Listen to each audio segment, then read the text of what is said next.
Sa John chapter 2, verse 1 to 12, ito po yung tinatawag na wedding at Cana o Cana, kung saan Jesus turned the water into wine.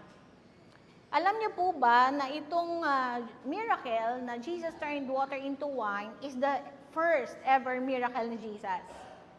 No?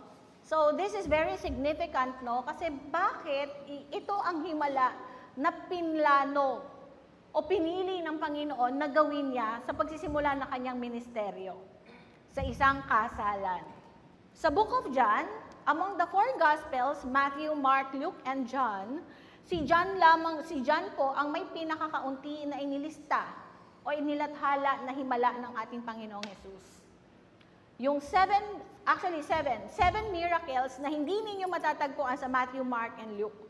Usually po kasi ng mga miracles o kwento, accounts of Jesus, ay may mga kwento makikita kay Matthew, kay Mark, kay Luke, no? Or kay Luke, kay Mark, no? May makikita kang iba. Pero dito, kay John, meron lamang siyang 7 nilista na himala, na sa kanya lang makikita. In the book of John lang matatagpuan at hindi sa ibang gospel.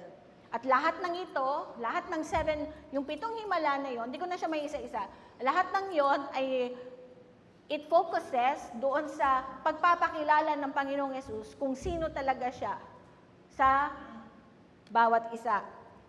So Jesus changes water into wine. Alam niyo po, marami po, ginagamit po ang teksto na ito ng ibang relihiyon. Dahil dito matatagpuan na present si Mary. No? At ito yung isa sa kiniklaim na, tignan nyo, inutusan ni Mary si Jesus at sumunod si Jesus kay Mary. No? Another thing, kasi dito gumawa ng alak si Jesus. So alam na, mga manginginom dyan. No? Kinukote nila to dahil, si Jesus na gumawa ng alak eh. Di ba? Pero ano ba talaga ang ibig sabihin ng himala na ito? Ano talaga ang ibig sabihin ng teksto na tinutukoy ni John sa chapter 2? Alam niyo mga kapatid, everybody na nagbabasa, nag-aaral, at gustong matuto ng Biblia, or the one na nagtuturo din, katulad ko, ay kinakailangang pinapangunahan ng Espiritu Santo. Remember that the Word of God is authored by the Holy Spirit. So wala ring ibang pwedeng magpaunawa sa salita ng Diyos maliban na ang isang tao ay pinamumunuan ng banal na espiritu, or else magkakaroon ng maling interpretation. Kaya nga po yung ibang teksto nagagamit sa iba, sa mali. Bakit? Kasi anyone can interpret the Bible. But the only authority who can interpret the Bible is the Holy Spirit. That's why we need na every time na nag-aaral tayo, nagbabasa tayong Biblia, we ask the Spirit na ipakita niya sa atin kung ano ang katotohanan at ibig sabihin ng bawat teksto. Amen. So, at yun po yung ating gagawin ngayon. Ano nga ba talaga ang kahulugan at ang kapangyarihang nakapaloob sa unang himala ni Jesus? Pakisabi sa katabi mo, excited ka na ba? Pakisabi rin sa katabi mo, huwag ka munang matutulog. Ha? Buti nagkakaintindihan. Pag medyo pumipikit-pikit, pwede nyo sikuhin, ha? Okay? Basahin ko po. Sa Tagalog, nang ikatlong araw ay nagkaroon ng isang kasalan sa Cana ng Galilea at naroon ang ina ni Jesus. Inanyayahan din si Jesus at ang kanyang mga alagad sa kasalan. Nang magkulang ng alak, sinabi ng ina ni Jesus sa kanya, wala silang alak. Sinabi sa kanya ni Jesus, babae, o sa ibang salin, ginang, anong kinalaman niyon sa akin at sa iyo? Ang aking oras ay hindi pa dumating. Sinabi ng kanyang ina sa mga lingkod, gawin ninyo ang anumang sabihin niya sa inyo. Doon ay mayroong 6 na tapayang bato para sa kaugalian ng paglilinis ng mga Hudyo at naglalaan ng bawat isa ng 2 o 3 bangang tubig. Sinabi sa kanila ni Jesus, punuin ninyo ng tubig ang mga tapayan. Kanilang pinuno ang mga ito hanggang sa labi. Sinabi niya sa kanila, kumuha kayo ngayon at inyong dalhin sa pinuno ng handaan at kanilang ang dinala. Verse 9, nang matikman ng pinuno ng handaan ang tubig ng naging alak at hindi niya alam kung saan ito nanggaling, subalit nalalaman niyo ng mga lingkod na kumuha ng tubig, tinawag ng pinuno ng handaan ng lalaking bagong kasal. At sinabi sa kanya, ang bawat tao ay unang naghahain ng mataas na uring alak, pagkatapos ay ang mababang uring alak. Kapag ang mga panauhin ay nakainom na, subalit hanggang ngayon ay itinabi mo ang mabuting alak. Verse 11, ginawa ito ni Jesus, ang una sa kanyang mga tanda sa Kana ng Galilea, at ipinahayag ang kanyang kalwalhatian at sumampalataya sa kanya ang kanyang mga alagad. Pagkatapos nito ay bumaba siya sa Capernaum kasama ang kanyang ina, mga kapatid at ang kanyang mga alagad. Sila ay tumigil doon ng ilang araw. Ano ang sinasabi ng teksto na ito? Ito ay nagpapakita ng isang wedding setup, isang kasalan, at sa kasalan, siyempre, alam niyo po yung kultura noon sa panahon ni Jesus, ang mga Hudyo, pag kinakasal, 1 week ang celebration. 1 week, ubos pera. Isang linggong handaan. At lahat ng iniimbitahan ay pumupunta kasi parang kabastusan sa kanila pagka ni-refuse mo yung invitation na yon. Okay? So, masugid ang pagpaplano sa bawat kasal. Kaya ang tawag wedding banquet. Talaga namang pista ng kasal sa loob ng isang linggo. Okay? It's a full week celebration, something of great importance in that culture. And running out of wine was more than embarrassing. At kung magkulang ang alak, ay labis-labis na kahihiyan para sa kanila. It was a serious breach of hospitality and even a disgrace, kahiya-hiya para doon sa host ng pamilya. At ito ang setup, ito yung sitwasyon, and Jesus was about to respond to a heartfelt need. Sino na rito yung mga kinasal? Hindi ba? Kasi kapag ikaw nagbabasa ng kasal, and even during the wedding, ang wala kang ibang gusto kundi maging perfect ang lahat. Tama? Ayaw mo ng aberya, ayaw mo ng may magkukulang, na may mawawala. Gusto mo everything is in order, everything is well supplied, everything is perfect. Tama? Yun na yung araw na gugustuhin mo. Hindi pwedeng may magkamali, hindi pwedeng may magkulang. Gusto mo lahat maayos. Maayos ang pagkain, ang mga bisita, maayos yung flow ng program. Pero paano? Anong gagawin mo kung sa gitna ng kasal ay kinulang ka ng handa? Dito alak di ba? Kinulang sila ng alak. At sa kultura nila, hindi pwedeng mangyari yun. Hindi pwedeng mangyari yon. Could it be? Coincidence ba yon na nandun si Jesus?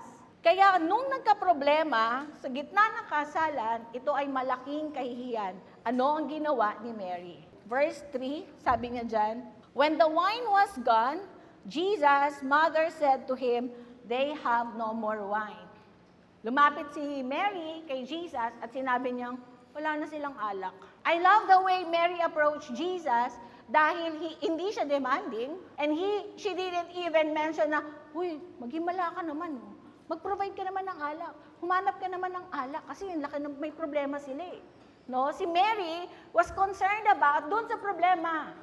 Kahit hindi siya yung direct, nakita niya yung pangangailangan, nakita niya yung problema, and the first thing she did was to go to Jesus.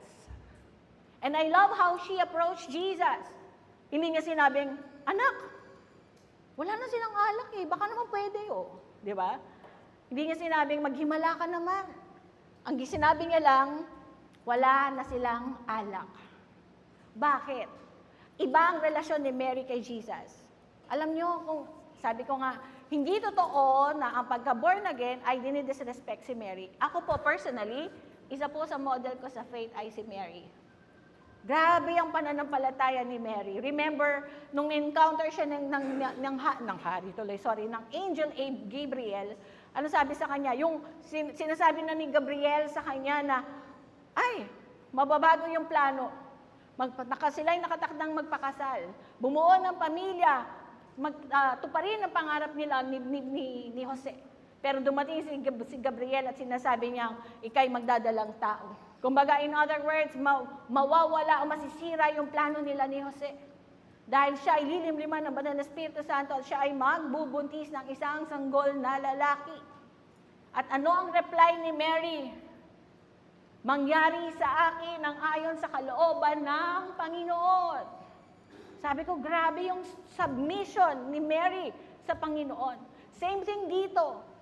Simple lang yung statement niya, pero kung titignan mo, yung relationship ni Mary kay Jesus, kilalang-kilala niya kung sino si Jesus. Hindi niya kinonsider na anak niya. Kasi kung kinonsider niya na anak niya, inutusan niya. This time, hindi niya inutusan si Jesus. Anong ginawa niya lang? Mary was probably not asking Jesus to do a miracle. She was simply hoping that her son would help solve the major problem. This time, wala na po si Jose. Patay na po si Jose. Although Mary did not understand what Jesus was going to do, she trusted Jesus that Jesus knows what's best to do. Alam ni Jesus kung ano ang dapat na gawin. Di po ba yung mga nanay? Sino yung mga nanay dito? Di ba? Minsan meron tayong mga sinasabi na hindi naman tayo nanghihingi, hindi naman tayo nag-uutos. Sasabihin mo lang na wala nang bigas. Di ba? Pero ano ibig sabihin nun? Dahil alam mo na, you presented the case, you presented the situation, alam ni Mary kung ano ang gagawin ni Jesus doon. Sigurado siya na hindi mabitiis ni Jesus na hindi siya gumawa. Hindi matitiis ni Jesus na hindi siya magpo-provide. Bakit? Kilala niya kung sino si Jesus. That time, hindi niya naintindihan kung anong gagawin ni Jesus, pero nagtitiwala siya dahil sa malalim na pagkakakilala niya sa Panginoon. And those who believe to Jesus but run into situation they cannot understand must continue to trust that He worked in the best way. Nung pinresenta ni Mary, ano ang sagot ni Jesus? Verse 4. Sabi niya dyan, hindi ko pa oras. Alam niyo po yung sinasabi niya doon na hindi ko pa oras, hindi pa yun yung perfect, yung timing ng kanyang death and resurrection sa cross. Na ipakilala na siya yung anak ng Diyos. Pero dahil alam niya si Jesus work with divine timing. He worked with divine timing. Tandaan natin yan, si Lord may sarili siyang oras. And He works with timing. Kaya hindi natin siya mape-pressure. Kasi may sarili siyang timing. Okay? But verse 5, tingnan niyo po, sa verse 5, sinabi ng kanyang ina sa mga lingkod, sabi niya doon, inutusan niya yung mga servant, verse 5, his mother said to the servants, do whatever he tells you. Sinabi niya doon sa mga disciples, sa mga servants, sabi niya, tinuro niya kay Jesus ang mga alipin at ang sabi niya, do whatever he tells you to do. Mary submitted to Jesus' way of doing things. Hindi naman sumagot si Jesus na, oo, gagawin ko, oo, magagawan kong paraan. No, pero alam niya. Alam mo yun? Alam mo. Alam ni Mary na tutugunin siya ng Panginoon. Alam ni Mary na may gagawin ang Panginoon. Sumagot o hindi. Kaya sabi niya, sige, gawin niya ang lahat ng ipag-uutos niya. I love the way na tinuro niya yung tao, itong mga tao na ito kay Jesus. Bakit? Kasi si Jesus ang makakatulong sa kanila. Amen? Amen? Di po ba, ganun din tayo minsan, kapag may mga taong namumroblema sa buhay natin, what we do? We point them to Jesus. Bakit? Si Jesus lang ang may solusyon. Amen? Amen? We don't point people at us, sa atin, kasi may tayong limitasyon at kakulangan. Pero pinoint niya kay Jesus, who was and is the problem solver. Hello? Si Jesus, expertise niya ang mag-resolve ng problema. Hello? Pakisabi nga po, Jesus is a problem solver. Jesus is a problem solver. He was, He is, and He will. Dahil ang sabi ng Hebrews 13:8, Jesus is the same, yesterday, today, and forever. So Mary submitted to Jesus' way of doing things. She recognized Jesus was more than her human son. Kasi tingnan nyo, hindi na-offend si Mary kapag tinatawag siyang ginang. Hindi siya tinatawag na ina ni Jesus. Why? Because ito yung panahon na nagpe-perform na si Jesus as the Messiah. Okay? As the Messiah. So alam ni Mary kung saan siya nakatayo. Alam niya kung saan siya, ano yung relasyon niya kay Jesus. Siya yung nagpalaki, pero hindi siya in authority over Jesus. Dahil si Jesus pa rin ang Lord and Savior. Hello? Si Jesus pa rin ang Lord and Savior. Kaya kasi yung iba, baka magtaka kayo, bakit ganun sumagot si Jesus kay sa nanay niya? Parang walang respeto. No, because ito yung time na si Jesus is acting as the Messiah. Actually, may isang passage nga, nakalimutan ko, sabi doon, ang tunay daw niyang ina at mga kapatid ay yung gumagawa ng kalooban ng Diyos Ama. Diba? Yun ang sinabi ni Jesus, ang tunay na mga ina at kapatid ko ay kung sino ang gumagawa ng kalooban ng aking Ama. In verse 6, sabi doon, there were 6 water pots na walang laman, mga banga na walang laman. Okay? At ano sabi doon? Yung tubig banga na yon, nasa labas yun ng bahay, ang laman daw nun ay 20 to 30 gallons of water. At yung mga banga na yon, at yung banga na yon na may tubig, ay nakalaan for ceremonially cleansing. Ceremonial cleansing. Ano yung ceremonial cleansing? Kultura ng mga Hudyo na bago pumasok sa isang bahay, sila muna ay naghuhugas. Sila ay naglilinis. Kasama po yung parte ng kultura nila ang maging hospitable. Ang paghuhugas ng paa, ang paghuhugas ng kamay. Dahil ang mga Hudyo, di ba, ayaw nila ng marumi. So kaya sa bawat bahay, meron talagang mga bangang nakalaan sa paglilinis ng katawan. Okay? At yun mismo, yung gagamitin ng Panginoon para gumawa ng himala. So ano ang ibig sabihin nito? From verse 1 to 6. Okay? Remember, ang kasama ni Jesus dito, si Mary and the disciples. Okay? Anong ibig sabihin ng teksto na ito? It simply talks about Jesus' presence brings abundance. Wherever Jesus is, there is abundance. Wherever Jesus is, there is life and peace and prosperity and abundance. Sino rito yung mag-a-agree na sa tuwing nararanasan niya ang presensya ng Diyos, kumpleto siya? Di po ba? Kapag nasa presensya ka ng Panginoon, pakiramdam mo, buong-buo ka, pakiramdam mo, wala kang problema. Di ba? At yun din yung presensya na, ito yung epekto ng presensya ng Panginoong Yesus doon sa kasalan. Because Jesus' presence was there. Kahit may problema o kakulangan, siguradong mararamdaman nila ang presensya ng ating Panginoon. What to do when there is a problem? Immediate to. Hindi to pwedeng bukas na tayong bumili ng alak. Hindi, nandyan kasalukuyang, na-imagine nyo ba, nagkakasiyahan ng mga tao. Tapos wala nang maisaserve na alak. And ito yung mga tinatawag na urgent problem. Ayan. Hindi na makapaghintay. Di ba? Kailangan agad-agad may ma-provide na wine. What to do when there is a problem? Let's look at Mary. Anong ginawa ni Mary? Anong ginawa ni Mary? When the wine runs out, Mary informs Jesus of the situation. There are a lot of passages na sinasabi sa Bible na ask and you will receive, di ba? Knock and the door will be open, Matthew 7:7, sabi doon, seek and you will find. It talks about prayer. Na kapag may humingi tayo sa Lord, bibigyan niya tayo. No? Kapag humanap tayo makakasumpong. At kapag kumatok tayo, ay pagbubuksan niya ang pinto. But this is a different level of intimacy with Jesus. Wherein, hindi mo na kailangan mag-rant kay Lord, hindi mo na kailangan mag-elaborate ng problema mo. You simply present the situation just as how Mary did. The way pinresent ni Mary yung problema, sabi niya lang, wala na silang alak. You know why? Bakit hindi na kailangang elaborate ni Mary? Kilala niya kasi si Jesus eh. Alam niyo, sometimes yung mga problema natin, hindi naman kailangan elaborate kay Lord, alam niya yan eh. Ganon yung tiwala ni Mary kay Jesus.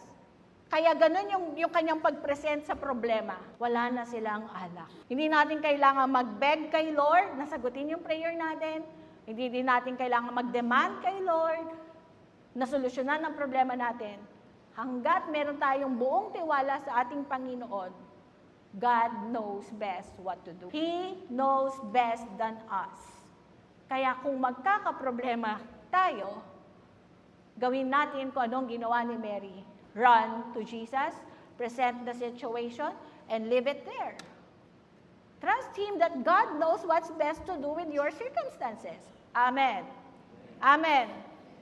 We should submit and allow Jesus to deal with the problem as He sees best. Pag pinresinta mo na kay Lord, pag sinurrender mo na kay Lord ang isang sitwasyon, hayaan mo na kay Lord, huwag mo nang bawiin. Amen? Dahil alam niya kung ano ang gagawin niya. Okay, nung ginawa to ni Mary, how did Jesus respond? Ano ang ginawa ni Jesus? Verse 6 to 8, makikita natin, Jesus gave an instruction. Kapag namumroblema ka, seek for God's instruction. Kasi may mga problema na may partisipasyon ka kaya na dapat mong gawin para mag-miracle si Lord.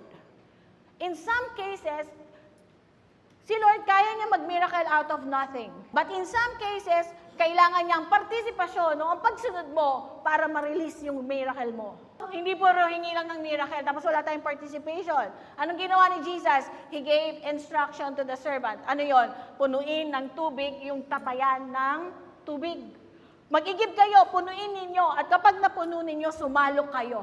Pag salok ninyo, iserve ninyo to sa master of ceremony para ibigay yung tubig. At doon, nung pag-inom ng masters of the ceremony, natikman niya, napakasarap na alak. Pero bago yon, kaya may water turned into wine kasi merong sumunod sa instruction ni Jesus. Sino nangangailangan ng himala? Make sure, seek for God's instruction. At kapag binigay niya yung instruction, siguraduhin mo na susundin mo. Kasi minsan ayaw natin di ba? Naman Lord. Gusto natin solusyon lang, ayaw natin ng di ba? Hindi pwede yun Somebody has to fill in the jars. Hello? Hello? Somebody has to fill in the jars. When He gives instruction, obey. Pakisabi sa katabi mo, ano na ba ang inuutos sa'yo ni Lord? Sino may problema sa pera? Ano instruction ni Lord tungkol sa problema mo sa pera? Siguradong may instruction. Hello? Sino na may problema sa puso? Yung mga heartbroken dyan. Meron ba? Bawat problema, merong pangungusap si Lord. May instruction siya. Meron siyang iuutos, sasabihin para ma-release yung miracle. And make sure that you obey. Because obedience unlocks miracle. So verse 9, and the master of the banquet tasted the water that had been turned into wine. Alam mo yun, sinalok mong tubig, pero nung pag-inom, alak, wow! Only Jesus can do that. Sabi mo, only Jesus. May mga problema tayo na hindi magagawang solusyonan ng sino man. Only Jesus. Si Jesus lang makakagawa nun. Siguro nung pag-inom ng master of the banquet, diba? Parang, wow! Sarap na sarap siya. Sabi niya, hindi ba? Ang pinakamasarap na alak ay isiniserve sa umpisa ng ceremony? Bakit hanggang ngayon, matatapos na, ay you serve the best for last? Wow! You know why? Sabi niya, it's the finest wine I've tasted. Ganon kasarap yung alak na yun. Bakit? Gawa ni Jesus Pag galing kay Jesus, sigurado. Amen? Siguradong masarap. Kaya sabi niya, you have saved the best for last. You know why, mga kapatid? Just as the wine Jesus made was the best, it means that a life in Him is better than life on our own. So dito, ang eksena, yung pinakamasarap na alak, natikman nila sa huli. Bakit? Kasi gawa yun ng Panginoon.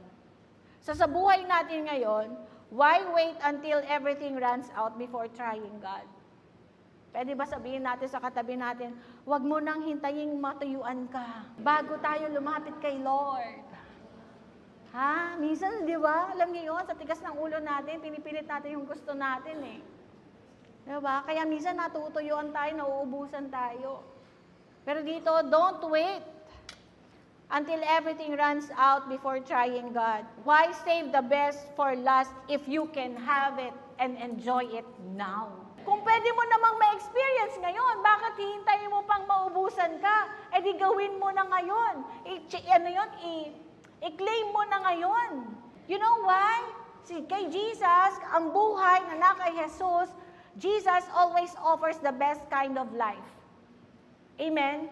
Sino rito yung makakapagsabi na nung nakilala niya si Jesus, naging better yung life niya? O si Jesus lang ang pwede mag-offer ng best life sa ating lahat. So we must, let's have and enjoy it now.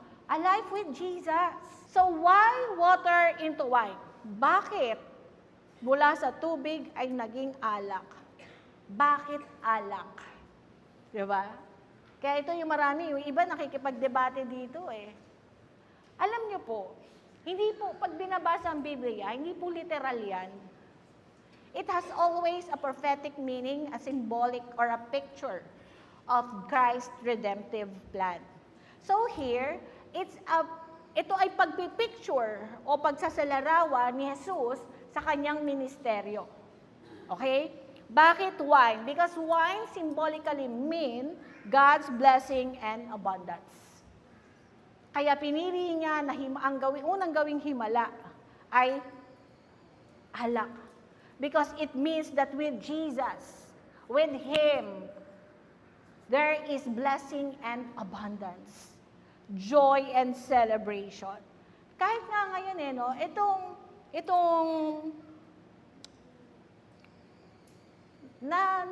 isipin niyo po, mula nung makilala ninyo o mag-surrender po kayo ng buhay sa Panginoong Jesus, hindi po ba marami na pong nabago? Amen? Alam mo, hindi perfect yung buhay, pero nandun yung kapanatagan, nandun yung kagalakan, nandun yung nakikita mo yung kamay ng Diyos na nagtatrabaho sa buhay mo. Pwede ba akong makarinig ng amen? Amen? Yun ang buhay na inaalok sa atin ng Panginoon. Wine is often associated with God's provision and the good things He gives to His people. It symbolizes fertility of the land, parang harvest, kaya may abundance, and the blessings that come from God's favor. Sino rito yung magsasabing ang pabor ng Diyos ay palagi niyang nararanasan? We are undeserving of everything na meron tayo ngayon. Nothing that we deserve, nothing good we deserve from God. Wala po tayong deserve. Kaya yung entitled na yan, naku, hindi po galing sa Panginoon yan. Kasi kung titingnan natin, wala namang mabuting bagay na deserve tayo eh. Alam mo, pag binasa mo ang Bible at naintindihan mo ang gospel, what we deserve is the wrath of God. Ang deserve natin because we sinned is the wrath of God. Wrath, yung galit ng Diyos. Kaya nga itong nararanasan natin na pagpapatawad ng Diyos, na pagliligtas ng Panginoon, pag-aayos niya ng buhay natin, blessing po yan. Pabor po yan ng Panginoon. And in the scripture, tingnan niyo po, pag ang buhay natin na kay Kristo, ang dami niyang pangako. Psalms 30 verse 11, You turned my wailing into dancing. You removed my sackcloth and clothed me with joy. Diba? Yung sorrow, God can turn it into joy. Yung mourning, yung paghihinagpis, ay papalitan niya into rejoicing, into dancing. Yan ang Diyos na meron tayo. Psalm 71:23, My lips will shout for joy when I sing praise to you, I whom you have redeemed. Bakit? Aawit ako na may kagalakan. Bakit? Dahil tinubos mo ko mula sa kamatayan. Hello? Sa Psalms 126 verse 5 to 6, those who sow in tears. Sino rito yung nagtatanim ng may luha? Ang unti. Sino rito yung nagtatanim ng may luha? Hindi literal. Ibig sabihin yung meron kang tinatrabaho na pinaghihirapan mo. Yung season ng pagtatanim. Mga estudyante, this is your sowing in tears. Bakit? Hindi naman masarap mag-aral eh. Diba? Mahirap mag-aral, pero tsatsagain mo. Bakit? Those who sow in tears will reap a songs of joy. Ibig sabihin, hindi ka laging iiyak, kapatid. Pakisabi nga sa katabi mo, baka kailangan niyang marinig to, kapatid, hindi lang puro luha. Meron din tayong celebration.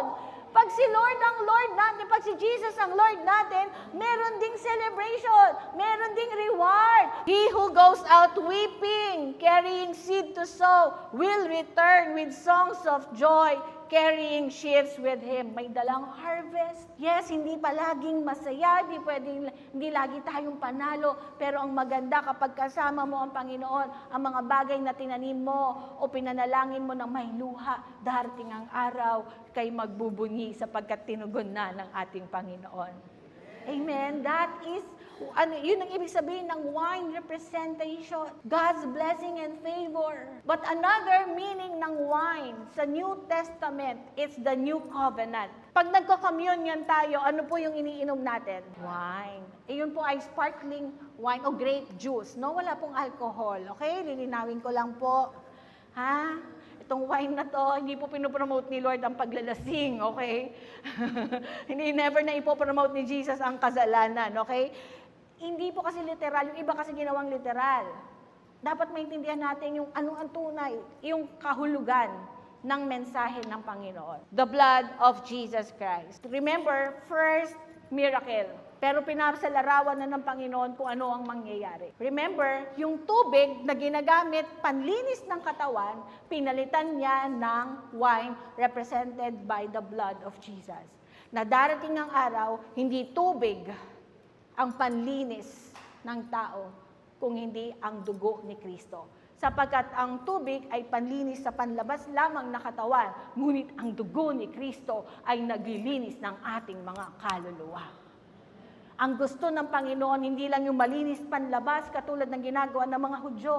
Ang gusto ni Jesus, malinis talaga tayo mula loob palabas. Kaya ito ay representation na darating ang araw, yung sinasabi niya na, it means death and resurrection of Jesus Christ. Na ako ay ipapako sa krus, titigis ang aking banal na dugo para sa kalinisan ng lahat ng inyong karumihan, para sa kapatawaran ng lahat ng ating kasalanan. Without the remission of sin, wala po tayong forgiveness. Kung walang pagbububo ng banal na dugo ni Kristo, walang pagpapatawad. But because Jesus loved us so much, He gave Himself as an atonement bilang kabayaran sa ating mga kasalanan. So through faith in Jesus and His sacrifice, we can now experience forgiveness, spiritual cleansing, and a renewed relationship with God. It symbolizes the shift from law-based ritual to grace-filled life in Christ. Ritual po nila ang maglinis, ang maghugas ng kamay at paa. Pero sa New Covenant, ang gusto ng Panginoon, malinis na puso at budhi. Hindi na routine, hindi relihiyon, but a relationship with Jesus Christ. So this is a shift, may shifting na nangyayari. Nung paglabas ni Jesus sa mundo, sinisira niya yung in-establish na mga maling katuruan, kaisipan, kilos, gawi ng tao. Kaya yun din ang ginagawa ng Word of God.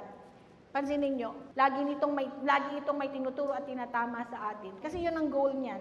Water into wine also illustrates transformation. Yan ang ibig sabihin yan. Kaya yun ang first miracle ni Jesus. Ang lalim pala ng ibig sabihin. Akala mo yung, okay, may tubig nang naging alak. No.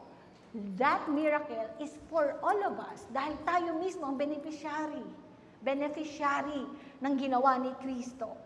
Amen? Water turning to wine illustrates transformation. Jesus is powerful to change the ordinary to extraordinary, the natural to supernatural, showing the power of God to convert, to change, and to transform people, things, or situation.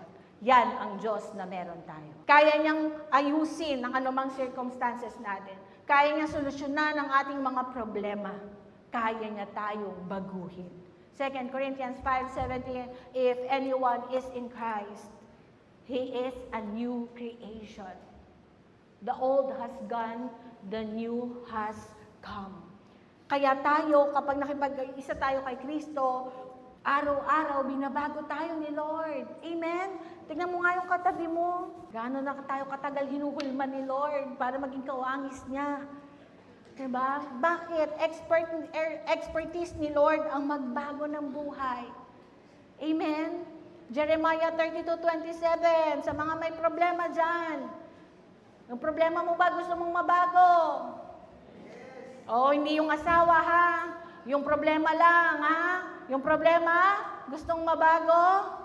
Sabi ng Panginoon, Jeremiah 32:27, I am the Lord, the God of all mankind. Is anything too hard for me? Hindi ko po alam kung ano yung sitwasyon ninyo, kung ano po yung crisis na pinagdadaanan nyo, ano yung struggle ninyo ngayon, ano yung pinapanalangin nyo sa Panginoon, ano yung iniiyak mo kay Lord gabi-gabi. Pero ito ang tanong, ito yung tinuturo ng Panginoon sa iyo ngayon. He is the God of transformation.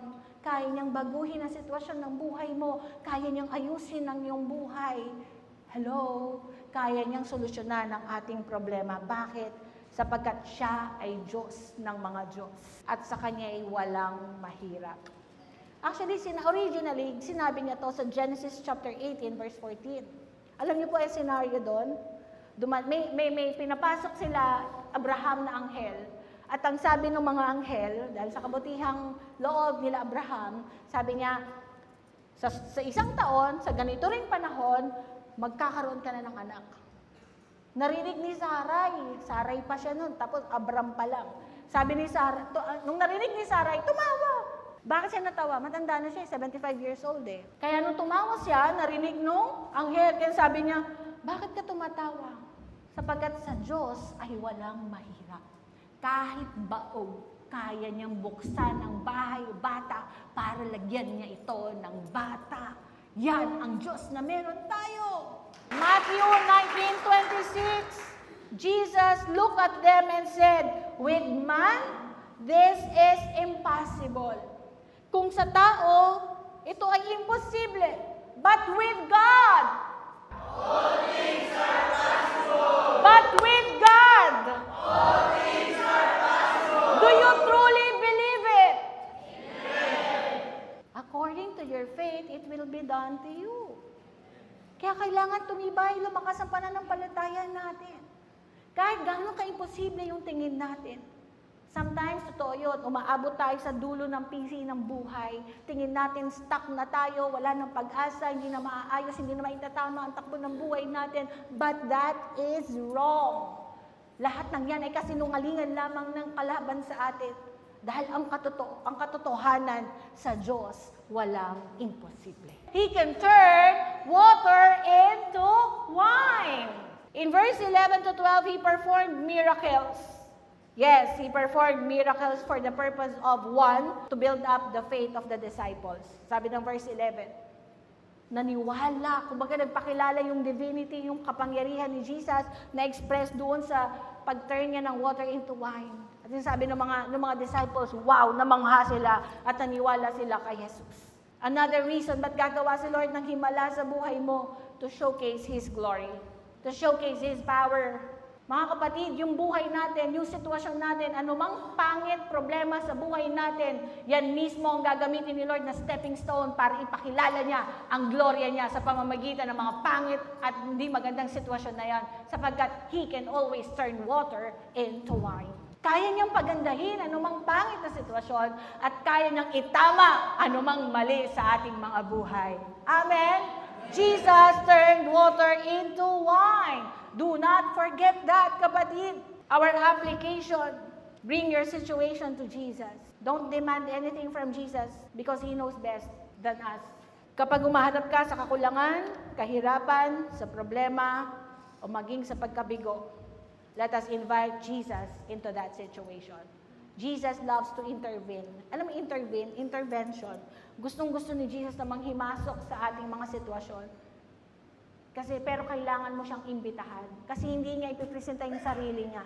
Hindi niya pipilit yung sarili niya sa atin unless He is welcome and invited. Kinan niyo, pumunta siya sa wedding kasi in-invite siya. Ngayon, kung hanggang ngayon, sinusolo natin ang problema at hindi natin sinusurrender kay Lord, hindi talaga manghihimasok si Lord.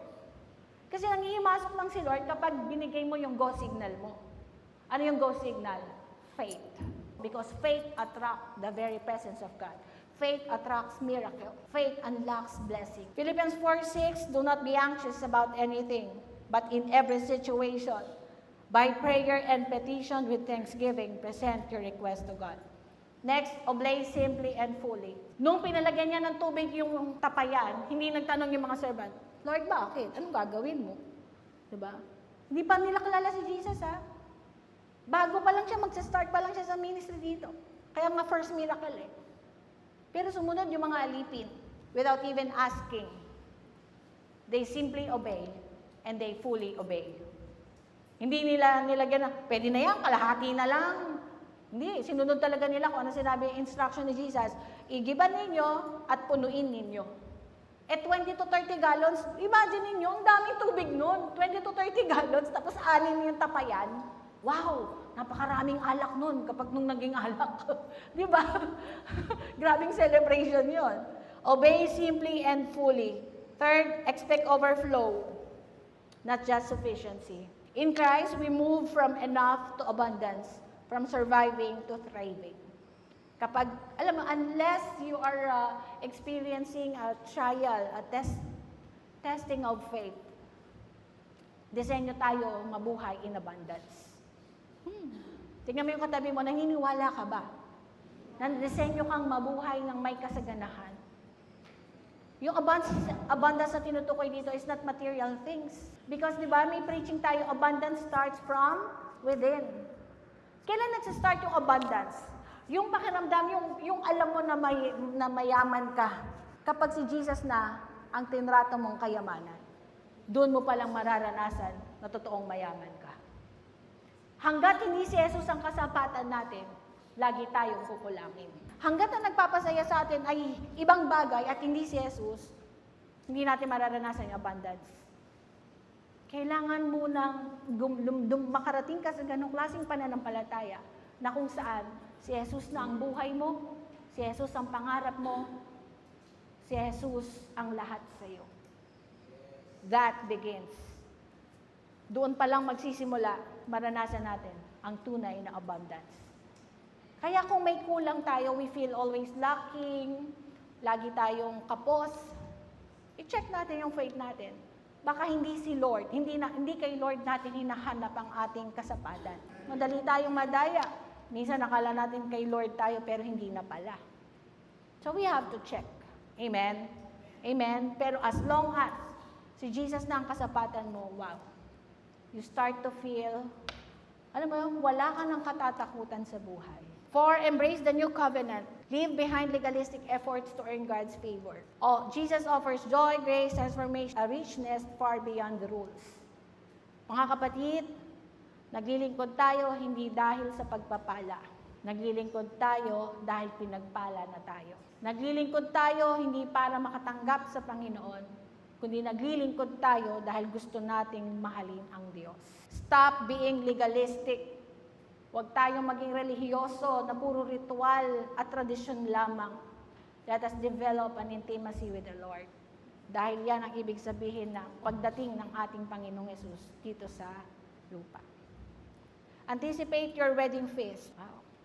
Tingnan mo yung katabi mo. Isang araw, haharap tayo kay Lord. Si Jesus yung bridegroom at tayo yung babaeng ikakasal. Sino excited doon sa kanyang sariling kasal? It's biblical. Basahin niyo po yung Bible ninyo. Isang araw, magkakaroon ng kasalan. Kaya itong ministry na to, kaya sa kasalan niya unang pinili na mag-perform ng miracle. Kasi ang ending natin, kasalan din. Isang araw, face-to-face natin haharapin si Jesus at mangyayari yung kasalan. Sino excited dito? Diba? Katulad ng isang babae naghihintay sa lalaking kanyang pakakasalan, we must do everything to prepare as a bride. Siguraduhin natin, sabi ng Bible, mapanatili natin malinis ang ating mga puso habang hinihintay natin ang muling pagbabalik ng ating Panginoong Jesus. This is my final charge, beloved. Jesus is more than a miracle worker. Hindi lang siya miracle worker who's ready to crowd out your shame, supply your need, and give you supernatural joy. But He is also the bridegroom. The most important thing, makilala natin siya bilang lalaking ikakasal sa atin. Just as He revealed His glory at Cana, He He longs to reveal Himself and transform you today. Remember some parable of the 10 virgins? Sa Matthew 25 verse 1 to 13, may 10 dalaga representing us, mga believer, na naghihintay sa muling pagbabalik ng lalaki. Yung bridegroom doon ay si Jesus. At yung mga 10 dalaga representing the church, tayo. Subalit sa pagbabalik ng lalaking ikakasal, 5 lamang po ang nakapasok. 5 lamang po ang talagang kinasal kay Jesus. Yung 5 na iwan. Ano mo niyo bakit? Alam niyo po bakit? Dahil nung dumating si Jesus, hindi sila handa. Nung dumating si Jesus, hindi sila prepare. Parehas nilang alam na darating si Jesus, kaya nga sila naghintay. Pero sa paghihintay nila, hindi sapat ang kanilang preparasyon para abutan yung lalaking ikakasal. Bakit? Naubos ang langis ng kanilang sulok. Ano yung langis na yan? Bantayan natin ang Espiritu Santo sa buhay natin dahil yan ang selyo ng ating kaligtasan. Nawa sa pagbabalik ng ating Panginoong Hesus, matagpuan niya tayo na may langis pa rin ang ating mga sulok. It represents the fire of the Spirit. Iiwanan ko po sa inyo ang mensahe na ito. I would like to highlight yung sinabi ni Mary, whatever He tells you, do it. Whatever Jesus tells you, do it. Let this be your heart posture today and always. Trust, obey, and watch Him turn your ordinary into the extraordinary.